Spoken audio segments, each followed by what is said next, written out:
चलिए शुरू करते हैं आज की कहानी। आज की कहानी का नाम है छलावा।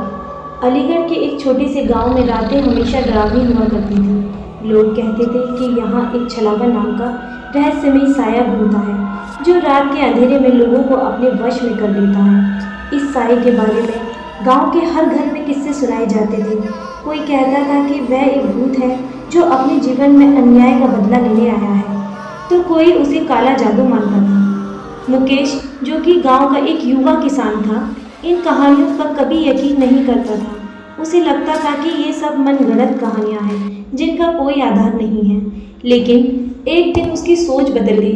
एक रात जब मुकेश अपने खेत से देर रात घर लौट रहा था, उसे महसूस हुआ कि कोई उसका पीछा कर रहा है। उसने पीछे मुड़कर देखा, पर वहाँ कोई नहीं था। मुकेश ने इसे अपना वहम समझा और आगे चलता रहा। लेकिन जैसे ही वह गांव के पास पहुंचा, उसे फिर वही एहसास हुआ। इस बार उसने ध्यान से देखा और उसकी आंखों के सामने एक धुंधला सा साया प्रकट हुआ। वह साया धीरे धीरे उसके करीब आ रहा था। मुकेश का दिल जोर जोर से धड़कने लगा। उसने दौड़ने की कोशिश की, लेकिन उसके पैर जैसे जमीन में धंस गए हों। वह साया अब पूरी तरह उसके सामने था। मुकेश ने देखा कि वह साया एक इंसान जैसा दिखता था, लेकिन उसकी आंखों में गहरी लाल चमक थी। तुम कौन हो? मुकेश ने कांपते हुए पूछा। साये ने कोई जवाब नहीं दिया, बस उसकी ओर घूरता रहा। फिर अचानक वह साया हवा में घुल गया और मुकेश ने खुद को जमीन पर गिरा पाया। जब उसकी आंखें खुली तो वह अपने घर के दरवाजे पर था, लेकिन उसे यह याद नहीं आ रहा था कि वह कैसे वहां पहुंचा। अगली सुबह मुकेश ने गांव वालों को अपनी कहानी सुनाई, लेकिन कोई भी उसकी बात पर यकीन नहीं कर पाया। वह उसे उसकी बातों का मजाक बनाने लगे, लेकिन मुकेश जानता था कि उसने जो देखा था वह हकीकत थी। उस रात के बाद मुकेश ने कभी भी गांव के बाहर रात में कदम नहीं रखा। वह जान गया था कि छलावा केवल एक कहानी नहीं, बल्कि एक सच्चाई थी जो अंधेरे में अपना शिकार ढूंढती थी। और इस तरह गांव के लोगों के बीच छलावे की कहानी और भी डरावनी हो गई। लोग अब और भी सतर्क हो गए और रात होते ही अपने घरों में छिप जाते ताकि छलावे से बच सके। पर किसी ने भी कभी उस साये का सामना नहीं किया। कोई नहीं जान पाया कि वह क्या था, कहाँ से आया था और क्यों उन पर अपना कहर बरसा रहा था।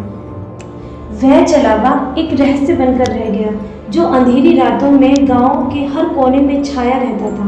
कुछ महीने बाद गांव में एक नए साधु का आगमन हुआ। साधु ने आते ही महसूस कर लिया कि यहाँ कुछ अनहोनी घट रही है। गांव के बड़े बुजुर्ग ने साधु को छलावे की कहानी सुनाई। साधु ने गांव वालों को समझाया कि छलावा किसी अपशगुन का परिणाम हो सकता है, जिसे शांत करना आवश्यक है। साधु ने पूरे गांव में यज्ञ करने का प्रस्ताव रखा और कहा कि यज्ञ के दौरान वे छलावे को बुलाएंगे और उससे बातें करेंगे।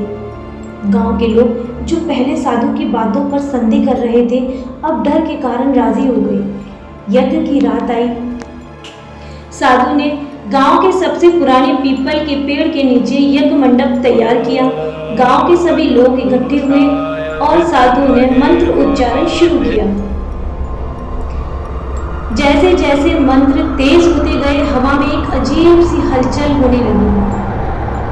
अचानक एक गहरी परछाई यज्ञ के मंडप के चारों ओर फैल गई। वही साया छलावा मंडप के बीचों बीच प्रकट हुआ। गांव के लोग भयभीत होकर पीछे हट गए, लेकिन साधु ने अपनी जगह नहीं छोड़ी। उसने छलावे से पूछना शुरू किया, कौन हो तुम? क्यों इस गांव के लोगों को डराते हो? छलावे ने पहली बार अपनी चुप्पी तोड़ी। उसकी आवाज गहरी और गूंजती हुई थी। मैं इस गांव का ही एक सदस्य हूँ, जिसे कई साल पहले यहाँ के लोगों ने अन्याय से मारा था। मेरी आत्मा को शांति नहीं मिली और मैं तब से यहाँ भटक रहा हूँ। साधु ने उसे समझाने की कोशिश की, उसकी आत्मा को शांति दिलाई जाएगी। उसने छलावे से पूछा कि उसकी मुक्ति कैसे हो सकती है। छलावे ने बताया कि उसके हत्यारों को उसके द्वारा किए गए अपराध की सजा मिलनी चाहिए। तभी वह शांति पा सकेगा। यह सुनकर गांव वाले हैरान रह गए। उन्होंने छलावे से पूछा कि उसके हत्यारे कौन थे, पर छलावे ने कहा, वह अब इस दुनिया में नहीं है, लेकिन उनकी पीढ़ियां आज भी बसी हुई हैं। जब तक उन्हें उनके पूर्वजों के पापों का एहसास नहीं होता, तब तक मेरी आत्मा को शांति नहीं मिलेगी। साधु ने गांव वालों से कहा कि उन्हें इस पर गहराई से विचार करना होगा और अपने पापों का प्रायश्चित करना होगा। साधु ने उन्हें सलाह दी कि वे एक दिन उपवास रखें और सामूहिक प्रार्थना करें, ताकि छलावा की आत्मा को शांति मिल सके। गांव के लोग जो अब तक छलावा की कहानी को केवल अफवाह मानते थे, अब गंभीर हो गए। उन्होंने साधु की बात मानकर उपवास और सामूहिक प्रार्थना की। उसी रात गांव के हर घर में एक सपना आया। उस सपने में छलावे ने अपनी पिछली जिंदगी के बारे में दिखाया और बताया कि वह कौन था और कैसे उसकी हत्या की गई थी।